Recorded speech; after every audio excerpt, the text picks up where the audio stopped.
আপনিও কি চান যে আপনার এক্স আপনার কাছে ফেরত আসুক, অথবা আপনার এবং আপনার বয়ফ্রেন্ডের মধ্যে সম্পর্ক মধুর হয়ে যাক, কিংবা হাজব্যান্ড ওয়াইফের মধ্যে সম্পর্ক সুস্থ, স্বাভাবিক এবং নর্মাল হয়ে যাক? প্রচণ্ড খারাপ একটি রিলেশনশিপের মধ্যে আছেন যেখানে ডিসরেসপেক্ট রোজ সহ্য করতে হচ্ছে। এক কথায় বলতে গেলে, যদি আপনি চান যে কেউ আপনার প্রতি আকৃষ্ট হোক নতুন করে, বা পুরনো যে আপনার বন্ধু বা সহকর্মী আছেন, সেক্ষেত্রে আজকে একটি গুরুত্বপূর্ণ টেকনিক নিয়ে আপনাদের সাথে আলোচনা করতে চলেছি আমি। আজকের ভিডিওটি কিন্তু তাহলে নিশ্চয়ই মনে রাখবেন আপনাদের জন্য। কেন কি, আজকে আমি যে টেকনিকটি নিয়ে আপনাদের সাথে আলোচনা করতে চলেছি সেটি একটি অব্যর্থ ওষুধ মনে করবেন। আজ অবধি এই টেকনিক কখনো ফেল করেনি। তবে হ্যাঁ, এই টেকনিকটি করার সময় কিছু নিয়ম মানতে হবে। সেই নিয়মগুলি কি হবে আমি পুরো ডিটেল আপনাদের কাছে বলে দেব। নমস্কার বন্ধুরা, আমি মৌসুমি। হিলিং স্পেস 111 চ্যানেলে আপনাদের অনেক স্বাগত। আমি আজ আপনাদের জন্য নিয়ে এসেছি ভাঙা সম্পর্ক জোড়া করার একটি টেকনিক। অর্থাৎ যদি আপনার বয়ফ্রেন্ড আপনার থেকে দূরে সরে গিয়ে থাকে, ফোন কল করছে না বা ব্লক করে থাকে, কিংবা মনে করবেন যদি আপনার হাজব্যান্ডও আপনার সাথে খুব খারাপ ব্যবহার করে, ধীরে ধীরে এই সম্পর্ক উন্নত হয়ে যাবে এবং এর ম্যাজিক্যাল এফেক্ট আপনি মাত্র 1 সপ্তাহের মধ্যেই দেখতে পাবেন। তবে একটি কথা বলবো, অন্য মানুষকে তার ফ্রি উইলের এগেনস্টে কাজ করানোটা একদমই উচিত নয়। তাই আপনার ইন্টেনশন এইসব ক্ষেত্রে ভালো থাকা উচিত।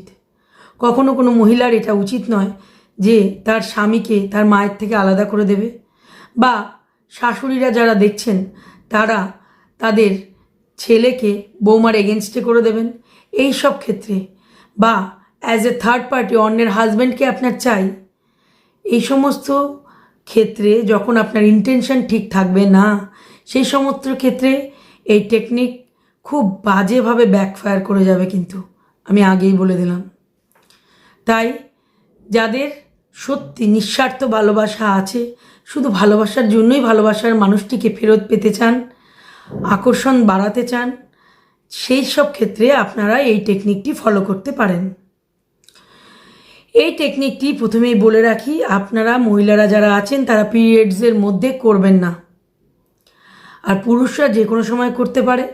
তবে মহিলা এবং পুরুষ যখনই তাদের কোনো রকম ফিজিক্যাল ডিসকমফোর্ট থাকবে, কোনো জায়গায় কোনো শারীরিক ব্যাধি অসুবিধে থাকবে, সেই সব ক্ষেত্রে এই টেকনিক করবেন না।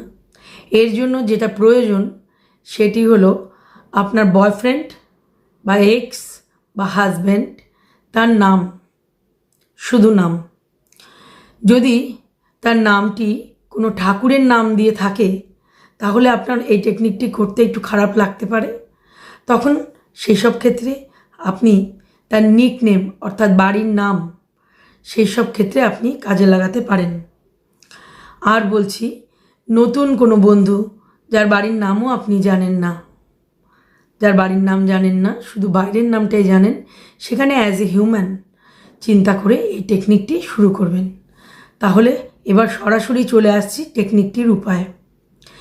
যেটি করতে হবে সেটি হলো সকালবেলা ঘুম থেকে উঠে বেশ কয়েকবার deep breathe in and breathe out করে, অর্থাৎ গভীরভাবে শ্বাস নেওয়া শ্বাস ছাড়া, যেটি আমি প্রায় প্রত্যেকটি ভিডিওতেই আপনাকে বলি, যাতে ম্যানিফেস্টেশন সম্পূর্ণ হওয়ার সময় আপনার মনোসংযোগটা স্থির থাকে। ফোকাস স্থির থাকলে আপনি যা চাইছেন তা খুব সহজেই পেয়ে যাবেন। ঘুম থেকে ওঠার পরে আপনার মুখে জল খাওয়ার আগে যে স্যালাইভা বা লালা থাকে, সেই লালা দিয়ে আপনার ইন্ডেক্স ফিঙ্গার অর্থাৎ তর্জনীর এই আঙুলটি ব্যবহার করবেন। সেই লালা দিয়ে আপনার সেই কাঙ্ক্ষিত ব্যক্তির নাম আপনার অপোজিট লেগসে লিখবেন, পায়ের তলায়। মনে থাকবে, অপোজিট লেগসে লিখবেন। মনে করুন আপনি ডান হাত দিয়ে লিখছেন এবং তখন আপনি বাঁ পায়ের তলায় লিখবেন। আর যদি বাঁ হাত দিয়ে লেখেন, বাঁ হাতের তর্জনী ইউজ করেন, তাহলে ডান পায়ের তলায় লিখবেন।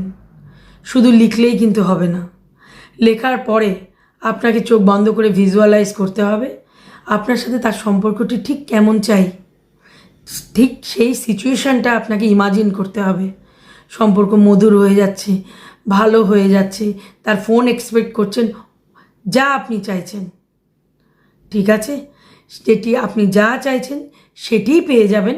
শুধু আপনাকে একটু মন ঠান্ডা করে ভিজুয়ালাইজ করতে হবে এবং সেই ব্যক্তির নাম অন্তত 11 বার নিতে হবে। তো প্রথমের নিয়মটাই থাকলো, যদি তার নাম কোনো ঠাকুরের নাম দিয়ে থাকে, আমি এই জন্যই বলছিলাম কথাটা, পায়ের তলায় লিখতে আপনার অসুবিধে লাগতে পারে, তখন তার বাড়ির নামটি ব্যবহার করবেন। আর মনে করুন দুটো নামই আপনার ঠাকুরের নাম দিয়েই রেখেছে বাবা মা, তো তখন কি করবেন? তখন অ্যাজ এ হিউম্যান হিসাবেই চিন্তা করবেন যে উনি গড নন, আপনি যাকে চাইছেন গড নন। তো তখন তার নামটি আপনি স্যালাইভা দিয়ে, লালা দিয়ে এইভাবে 10 বার তার নামটা নেবেন, ভিজুয়ালাইজ করবেন এবং অপোজিট লেগসে লিখবেন। আর ইমাজিন করতে থাকবেন আপনার সাথে তার বন্ডিং বেটার হয়ে যাচ্ছে, ভালো হয়ে যাচ্ছে। হার্ডলি কতক্ষণ সময় লাগে? কয়েক সেকেন্ড অথবা 2 মিনিট মধ্যে আপনার সম্পূর্ণ কাজটি কমপ্লিট হয়ে যাবে এবং সারাদিনে আর কিছু করবার দরকার নেই। এই প্রসেসটি এবার আপনি 7 দিন পর্যন্ত লাগাতার প্রত্যেক দিন সকালবেলা ঘুম থেকে উঠে বিছানার থেকে নামার আগে বাসি বিছনায় কাজটি করে তারপরে আপনি অন্যান্য কাজগুলো করবেন। এতে আপনি দেখতে পাবেন একটি ম্যাজিক্যাল রেজাল্ট। আপনারা নিজেই 7-8 দিন পরেই কমেন্ট করে আমাকে জানাবেন যে কাদের কাদের ভালো হলো, কাদের এক্স বা বয়ফ্রেন্ডরা ভালোবাসার জন্য পুনরায় ফেরত চলে এসছে এবং স্বামী স্ত্রীর সম্পর্ক কাদের আগের মতো মধুর হয়ে গেছে। এটি মা ছেলেও করতে পারেন, তবে কাইন্ডলি কন্ট্রোল করার জন্য কাউকে করবেন না। এতে আপনার তো খারাপ হবে, তার সাথে যেহেতু আমি ভিডিওতে আপনাদের এই টেকনিকটি শেয়ার করলাম, আমারও এফেক্ট আসবে। তাই ভালো ইন্টেনশন নিয়ে কাউকে ভালোবাসার জন্য নিজের কাছে ডাকবেন, নিশ্চয়ই আপনার ইচ্ছে পূরণ হয়ে যাবে এবং এটি গ্যারান্টি সহকারে আমি বলতে পারি একদম ম্যাজিকের মতন কাজ করবে। আজ এই পর্যন্তই থাক, আবার অন্য দিন অন্য ভিডিও নিয়ে আসব। তার আগে বলে দিই, চ্যানেলটিকে যদি ভালো লেগে থাকে আমার ভিডিও, তাহলে অবশ্যই লাইক করবেন, শেয়ার করবেন। যদি বন্ধুদের কারো প্রয়োজন হয়ে পড়ে, আপনার একটি হেল্প তার সম্পর্ককে কিন্তু মধুর করে দিতে পারে। প্রত্যেকটি ভালো কাজের রিটার্ন ইউনিভার্স 100% দেয়। তো এতে আমারও ভালো হবে, আপনারও ভালো হবে এবং সেই বন্ধুরও ভালো হবে যার সাথে আপনি এটি শেয়ার করে দিচ্ছেন। তো চ্যানেলটিকে সাবস্ক্রাইব করবেন। আজ এই পর্যন্তই থাকলো, নমস্কার।